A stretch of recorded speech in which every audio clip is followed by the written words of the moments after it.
शिक्षक घोटाळ्यातील शिक्षण विभागाचे उपसंचालक उल्हास नरड यांनी भंडाऱ्यातील मुख्याध्यापक पराग पुडके यांना कोणताही अनुभव नसताना त्याची मुख्याध्यापक पदाची शालार्थ आयडी तयार करून मुख्याध्यापक बनवल्यामुळे शुक्रवारी उल्हास नरड आणि पराग पुडके यांना अटक झाली आहे। त्यानंतर रविवारी शिक्षणाधिकारी कार्यालयातील अधीक्षक वर्ग 2 निलेश मेश्राम, शिक्षण उपसंचालक कार्यालयातील उपनिरीक्षक संजय दुधाळकर आणि वरिष्ठ लिपिक सूरज नाईक यांना अटक करण्यात आली।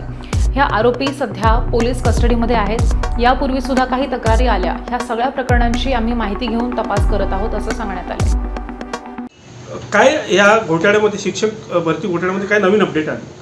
नाही, याच्यापर्यंत आपण आतापर्यंत जो शिक्षण घोटाळा जो शालार्थ आय डी संदर्भात होता त्याच्या संदर्भात आतापर्यंत आपण 5 लोकांना अटक केलेली आहे।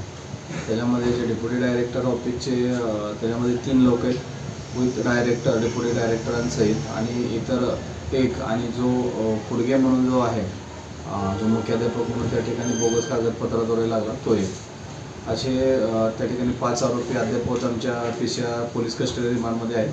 त्याच्या अनुषंगाने आमचा तपास सुरू आहे। सर, अजून काही तक्रारी आल्या आहेत का या अनुषंगाने?